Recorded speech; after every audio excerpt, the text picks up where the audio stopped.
Jasodanandana Jaya Brajajana Ranjana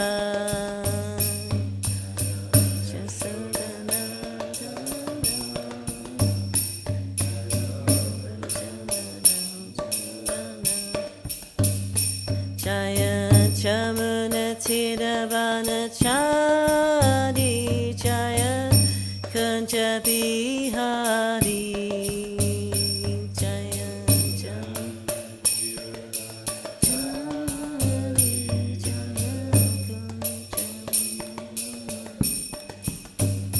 Jaya Jamuna Tiravana-chari Jaya Kunja Bihari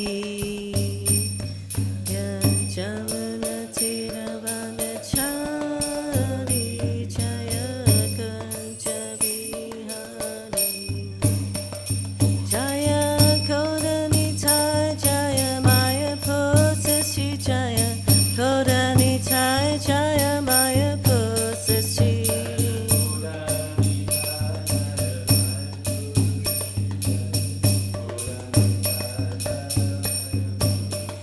Prabhupada, Prabhupada, Prabhupada, Jaya Prabhupada.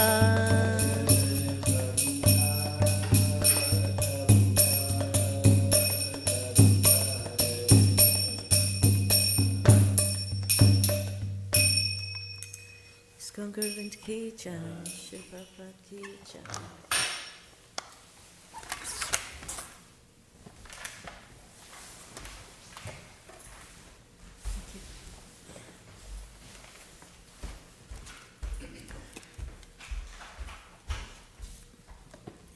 Reading from Srila Prabhupada Linamrita,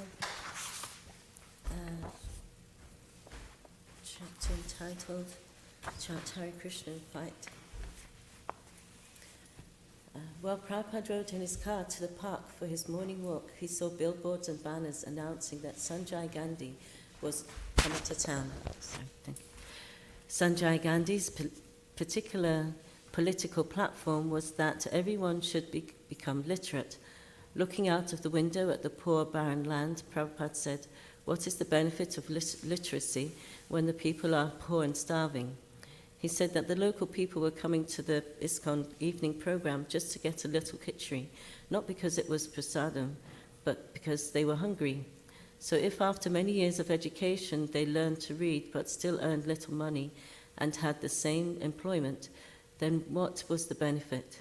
Life was not for such education. Prabhupada lamented that so much land was lying uncultivated. Seeing several men jogging, Prabhupada commented that most people were hungry and poor, while a few were living in big houses, overeating and running to lose fat. So he will educate the people, Srila Prabhupada said, and after some time they will join the Naxalite movement and kill the rich man. No, everyone should be engaged in working the land. Prabhupada said his ISKCON men should also work because unless they were properly engaged, they would gossip and fall victim to sex desire. Srila Prabhupada ki jai.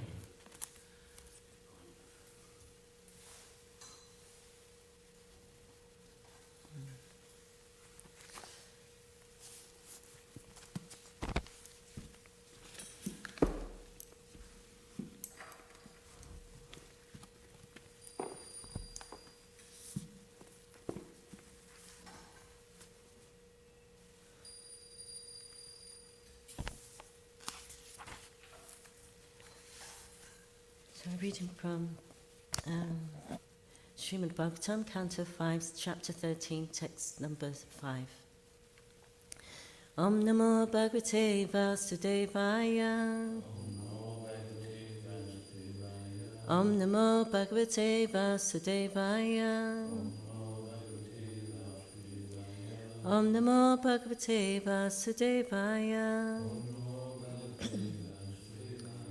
Naranam Namaskritya Naram Chaiva Narottamam Devim Saraswatim Vyasam Tato Jayamatirayet Nastya Prashu Bhadreshu Nityam Bhagavata Sevaya Bhagavatu Tamasloke Not Bhakti Bhagavati Naistaki. Okay.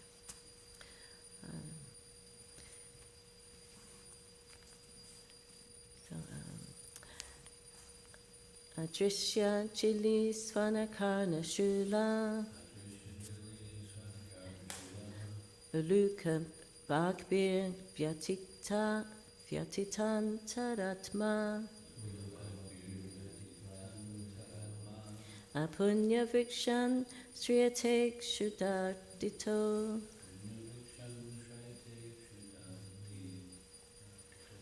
Marichim Toyan Yapidavati Kvachat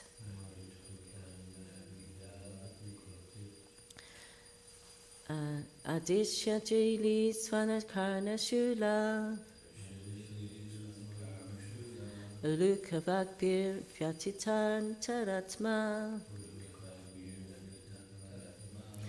Apunya Vrikshan Shriyate Shudartito Marichi Toyan Yapidavati Kvachit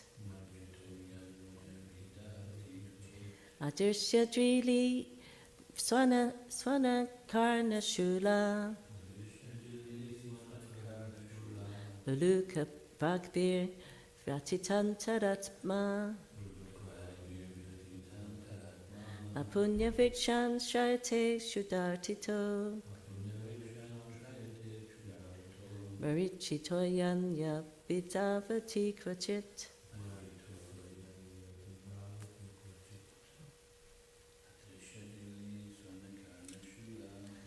Shudini Svanakarna Shula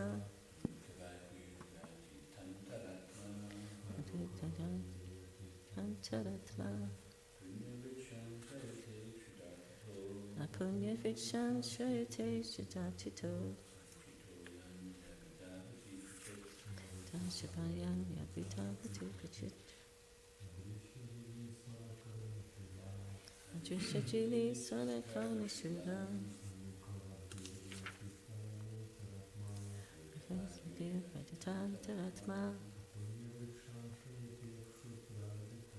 Apunya Vikshan Shrayate Shudartito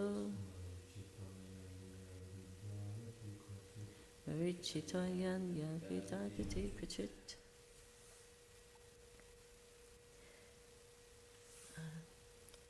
Adrishya invisible Jili of crickets or kind of bee Svana by the sounds Karna Shula whose ears are disturbed Uluka of the owls Vagvi by sound vibrations Vyatita very disturbed Anta Atma whose mind and heart Apunya Vrikshan impious trees that have no fruits or flowers Shrayate he takes shelter of Shuddha from hunger Ardita suffering Marichi Toyani the waters of a mirage in the desert Abhidavati he runs after Krachit sometimes translation purport Srila Prabhupada. Wandering in the forest of the material world, the conditioned soul sometimes hears an invisible cricket making harsh sounds, and his ears become very much aggrieved. Sometimes his heart is pained by the sounds of owls, which are just like the harsh words of his enemies. Sometimes he takes shelter of a tree that has no fruits or flowers. He approaches such a tree due to his strong appetite, and he thus suffers. He would like to acquire water, but he is simply illusioned by a mirage, and he runs after it. In Srimad Bhagavatam, it is said that Bhagavad philosophy is meant for people who are completely free from envy, paramo paramo nimatsaranam. The material world is full of envious people. Even within one's inner circle, there is much backbiting, and this is compared to the sound vibration of a cricket in the forest. One cannot see the cricket, but one hears its sounds and thus becomes aggrieved. When one takes to Krishna consciousness, one always hears unpalatable words from relatives. This is the nature of the world. One cannot avoid mental distress due to the backbiting of envious people. Being very much aggrieved, sometimes one goes to a sinful person for help, but he has no means to help because he has no intelligence. Thus the living entity is disappointed. This is like running after a mirage in the desert in an effort to find water. Such activities do not produce any tangible results. Due to being directed by the illusory energy, a conditioned soul suffers in so many ways. Jai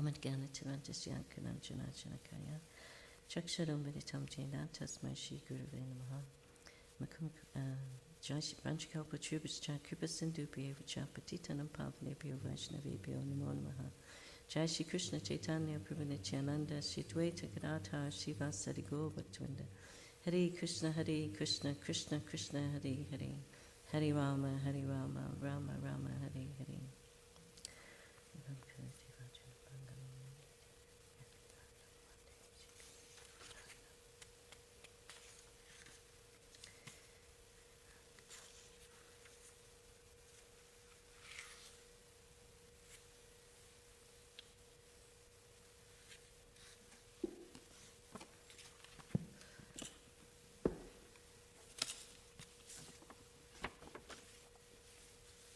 So,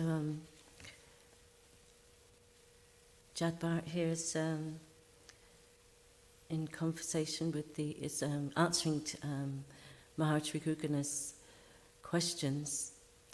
Maharaj Rigugana is someone that's the first person that Jad Bharat's spoken to, seeing him sincere in his inquiry into the absolute truth and how to come to the platform of spirit soul and not bewildered by the body and identify and the identification with it. So he's given an analogy in the form of a story of a conditioned soul wandering in a forest. And the forest is compared to the material world, where he's having to fend for himself. So it's he's given an account of the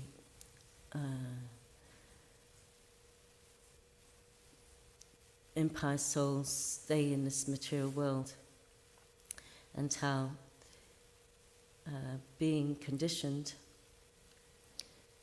he's identified with the body and mind. So in that consciousness, thinking that he's the body, that he's has no idea of anything else in its existence. His only choice is what the material energy has to offer, so no knowledge of anything higher. And as a result, he's endeavouring to satisfy the senses, but then the result is such that he has to try to counteract the results of it, the distress or suffering it gives, or inconvenience, desiring a comfortable life.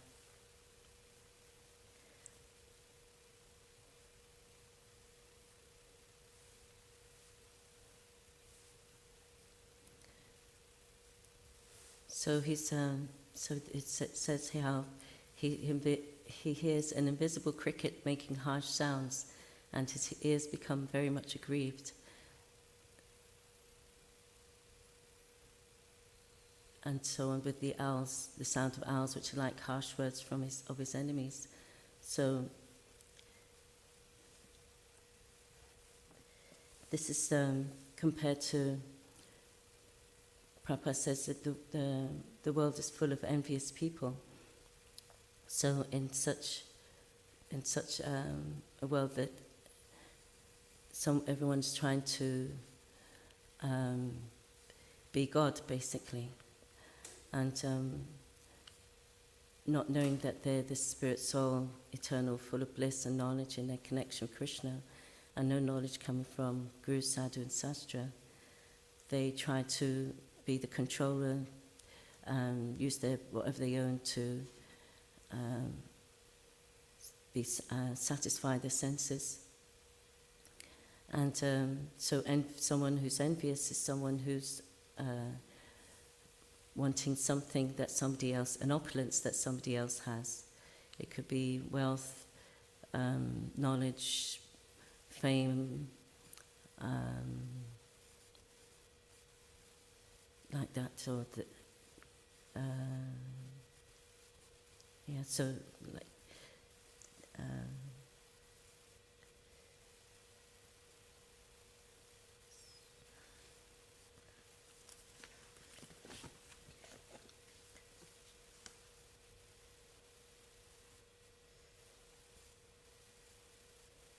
So see this, it's in the form of harsh words, or see in the media it's full of gossip and about so many personalities trying to bring them down, and then they kind of put them on a pedestal, and they don't mind bringing them down from that pedestal.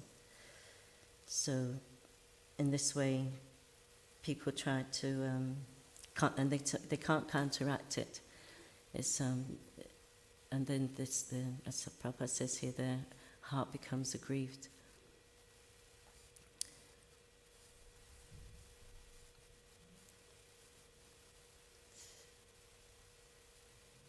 But this is only because such souls have no knowledge of how every single person, every single being is unique and created that way for Krishna's pleasure. So there's no, if one's in real knowledge, then one knows that one's content in one's life because one's made the choices to be able to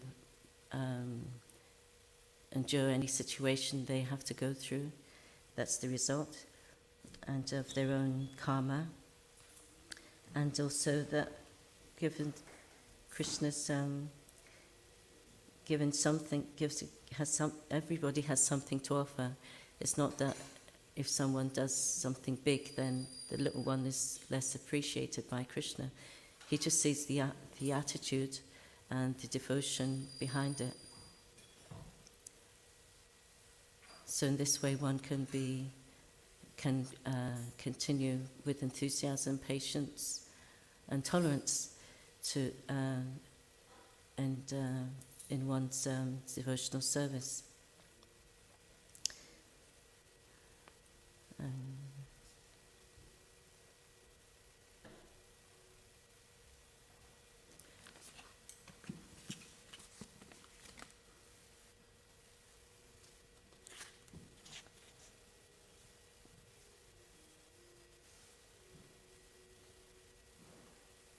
Like Prabhupada said, we all come to.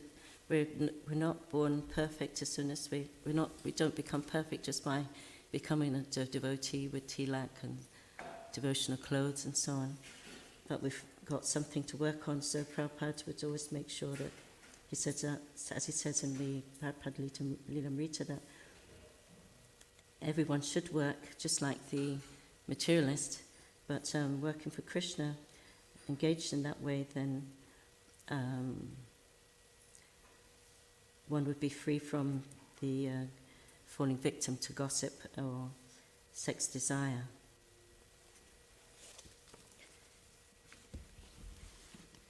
So Arjuna, when he was being in knowledge, he knew that such opulences, material opulences given by the material energy would would not diminish in any way his suffering due to having to fight against his relatives. He says, what use is there of an unrivaled kingdom? And he was such a person who was non-envious, so Krishna saw him as a suitable candidate to speak the Bhagavad Gita. He was prepared to even go to the forest and just act like a mendicant. His heart was so soft, out of compassion.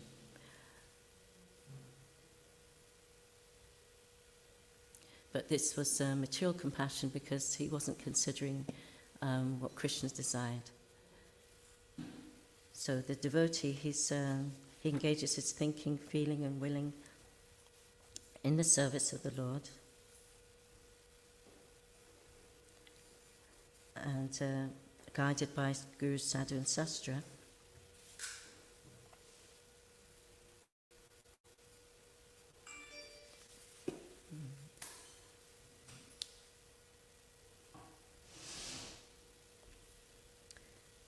And in this way, he cooperates with the devotees. There's a synergizing energy there that's all for going towards pleasing the Lord. And in this way, he sees everyone else as a unique soul, and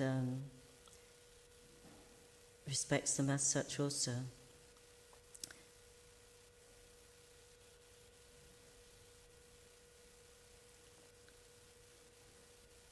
So in the verse it says, sometimes he takes shelter of a tree that has no fruits or flowers. So this is the impious soul. Because he's not taking shelter of Krishna, he's taking shelter of people that have nothing to offer. They give the promise of happiness, but they have nothing tangible that will give them that contentment. So it's like the world, this forest of the material world is like full of the cheaters and the cheated.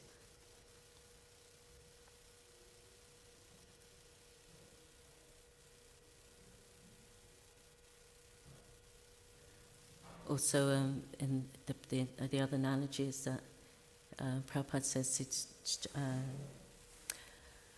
he runs after water, what seems like water, after a mirage, in the desert, in an effort to find water. So this is the predicament of the spirit soul, trying to satisfy his senses, and time after time after time, he's met with disappointment, and in this way, his existence in the material world is one full of misery. So Prabhupada would look at some people playing golf, and a devotee made a comment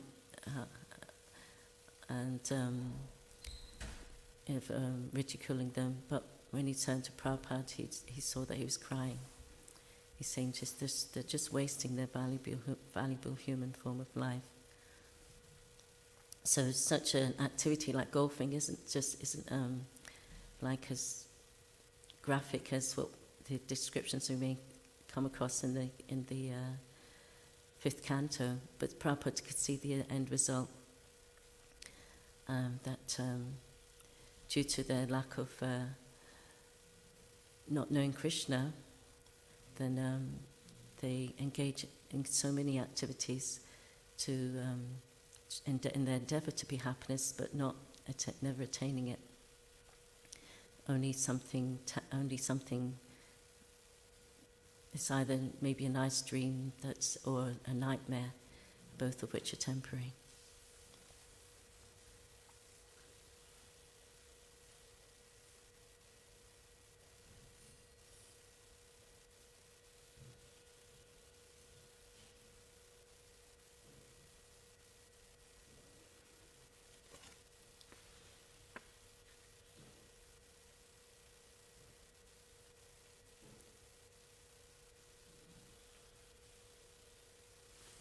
So where envy is concerned, it's always important. It says in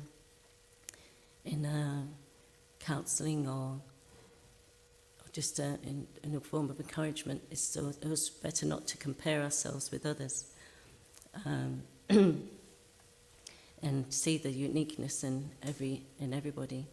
And in this way, when we practice being non-envious, it changes our mentality to one of appreciation, seeing the good, and also we don't try to follow our desires for anything other than pleasing Krishna. In this way, we're not under the illusion, struggling for something to become something we're not. And practice humility, and that we're simply Krishna's servant, and whatever we can do according to our capacity to please him, and or endeavouring in that way.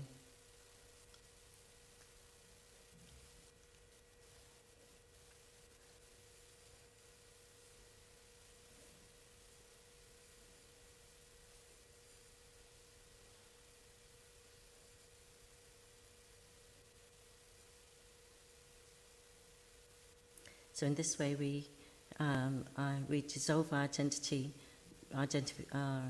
identification with this material body, understanding ourselves to be servant of Krishna, his loving servant, and our endeavour is always to please him. And we're always thinking of ways how to please him in cooperation with his devotees, helping each other. So I'll stop there unless there's any questions or comments? In the verse you say that the sound of owls is compared to the harsh words of his enemies. And then they say the invisible cricket making harsh sounds. I'm not sure what that refers to. Backbiting. It's compared to Prabhupada says it's like backbiting.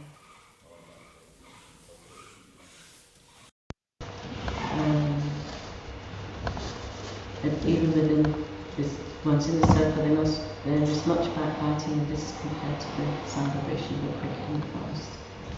There's an interesting point that even within an inner circle of friends and family, that there's backbiting going on. And it's interesting that we're trying to work on eradicating that or minimizing that. Yeah. Well, that's just try to see the good, and also it's like if in the managerial positions, it can come across as that, but at the same time, like practicing myself, trying to deliver it in such a way that's palatable, that's encouraging, and that leaves the person inspired. So practice makes perfect. And he also says that he tries to take care of a tree of no fruits and flowers, and probably says that such trees are impious trees. Because you say there's good and bad in all species of life, right? Yeah. And it's interesting actually, I think it was after the Second World War in China, there was a famous photograph of one guy who was trying to eat the bark of a tree because they were so destitute. Even though the tree had nothing to give, he was actually, and the tree was still growing, he was trying to eat out of complete desperation. It shows you that it's not exaggeration, this kind of thing, that even when there is no facility for food from such an impious tree, then due to strong appetite, then people still will approach him in some way. It's interesting. I was wondering what the connection of the tree is though. Would that be like a approaching unqualified leaders or something. Yeah, at the end of the chapter, Prabhupada says it in the last verse.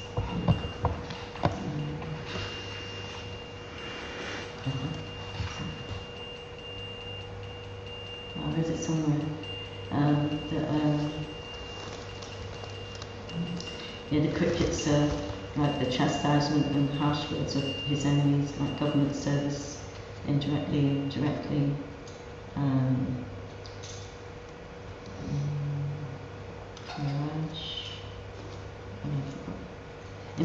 Impious men who take shelter and relief but are cheated. He's expecting fruits and flowers, but they really got nothing to give, just want to cheat you. No mercy. Yeah.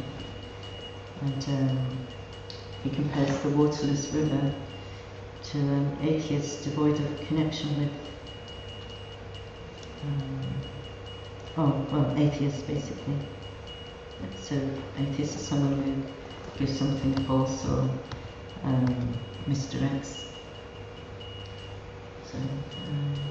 So not find like water is something that gives one sustenance, but they're not going to get any satisfaction in their direction. It just lead one further and further astray.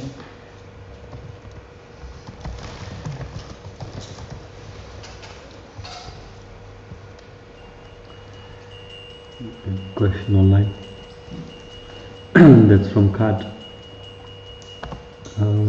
Srila Prabhupada crying at those golfers really touched me. It's true, so many people waste their life.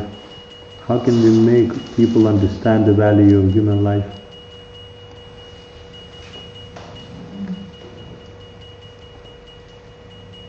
I said how because a devotee tolerates, then they can accept whatever comes. They're not going to try and make some arrangement to try and buffer the effect of a circumstance. Let's see an example. Somebody wants to make a lot of money, so they'll. It's like a farmer. So he wants to have a big yield, so he'll use pesticides and so many chemicals to try and get a big crop. But in the long run, the soil becomes depleted, and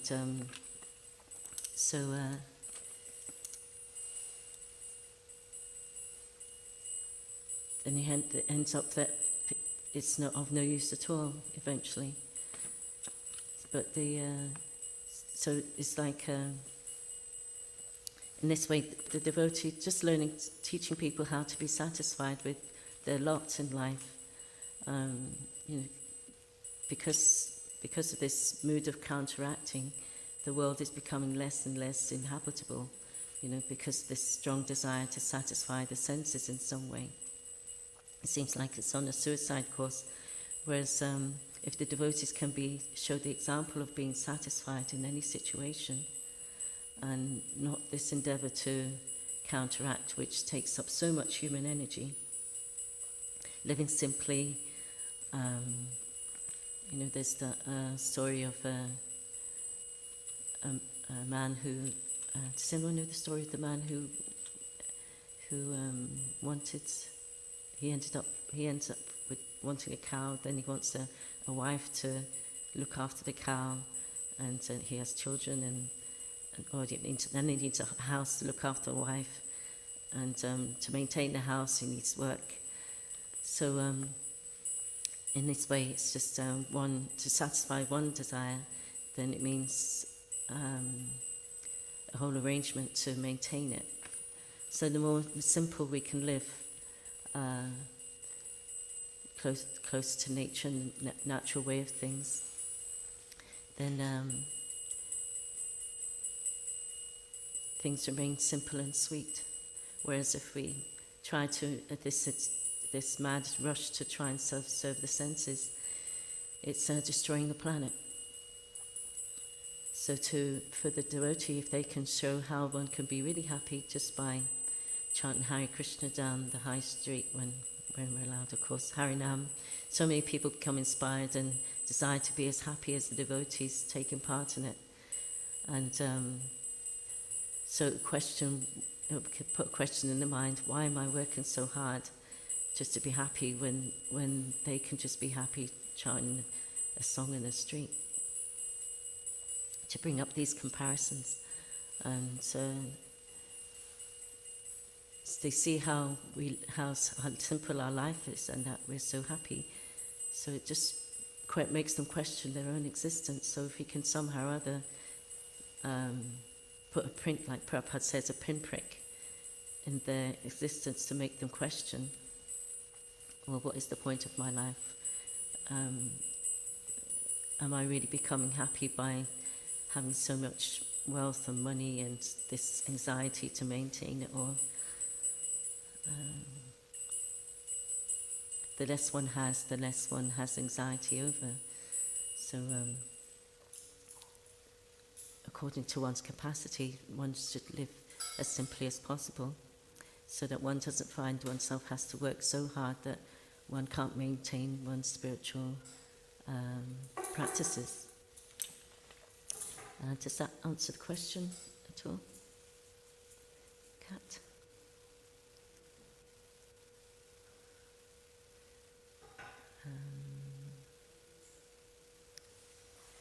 So, yeah. There's something, another way to do it is if you can find a suitable book, give a book to them, and then we can have an association. Everything that the Vrinda was. And obviously, it's coming from what Prabhupada's teaching. But if they're suitable to take a book, then that's really good, because those books will change their lives. And perhaps set an example as well, because sometimes people don't really take notice, but when they're in difficulty, then they may look for some shelter, and then if we're showing some kind of steady type of behaviour in our spiritual life, then they may see us as someone worthy of approaching when they're in difficulty, and that's a good time to then share Krishna consciousness. So Prabhupada was saying how basically there's the book Bhagavatam and the person Bhagavatam. So you can give association of the pure devotee of Prabhupada association by giving someone his books. In that way we can help the person, and by Prabhupada's purity their lives can completely change. Also, he was saying how by living the example, especially if we're in a group of people like workmates, and they can see how you don't seem to be kind of fazed very much by anything that they would be freaking out about. So when they experience some suffering that they really need shelter of, they'll think of you as the devotee and want where you get your patience and confidence and enthusiasm from.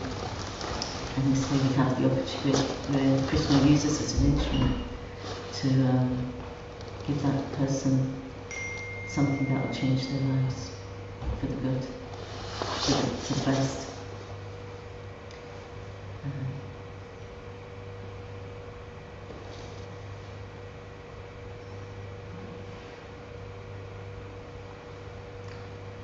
Yes, even just like on the street, I used to just, other than distribute some books, I'd ask people to chant Gauranga. And say it and it makes you smile, and you can't smile without saying it. I mean, you can't say it without a smile. And some people would be kind of very much uplifted by that. And what's that word again? What's it mean? And one time, one person said to one person, and they came back with me, giving me £10, saying, I've not smiled for 3 months, my girlfriend left me, and something like that. And one time I was travelling on a train, and the ticket collector's coming along, and he's fiddling about, thinking he's going to collect a ticket and so on. But then he gave me £5. So I was thinking, what's going on here? But he just saw me in the street and thought he would have the opportunity to give something. So it showed some appreciation. So as we're devotees, known to be practicing Krishna consciousness as much as we can make it obvious, not in a fanatical way, like sometimes maybe have to chant the chain, and people I've heard one story how a devotee was chanting on the train and mumbling something to himself. Well, they didn't know that, all they could hear he was and something moving in his bag. So their conclusion was that he's got some birds in his bag and they're chirping. So it's not so to do it in a way that's attractive, and in this way, for example, the devotees are getting very popular now. Raghunath's been arranging so much facility for people to get free food, to get to take part in yoga free of charge. And this is a shelter, real tangible shelter people can experience. And in this way, devotees are being recognised as in a way that they can relate to as good people. They're willing to help out in times of hardship, and they're dependent on donations themselves, like this. So in this way, people can become attracted to devotees and see them as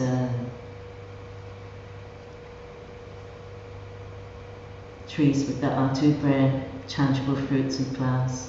That and when they come to devotees, it won't be like another mirage that they're chasing and have been chasing in the desert. They won't be misdirected, but find knowledge that really is pacifying to their heart and gives them that contentment that they're looking for. And so in this way, the devotees will become more and more popular as real, genuine, authentic and authoritative sources of shelter and knowledge, and they know the secret of happiness.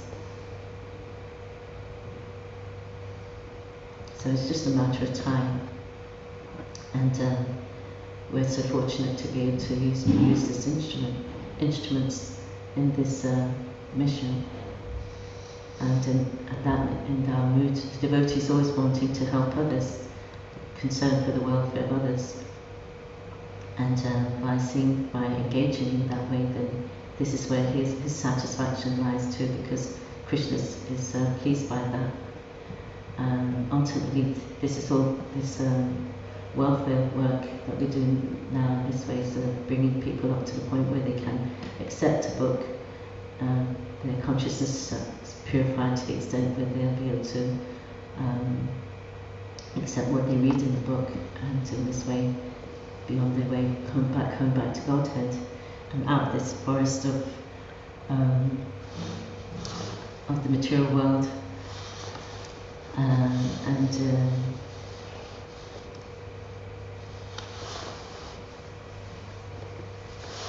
be reinstated in their lovely relationship with Krishna, the nectar for which they're always anxious.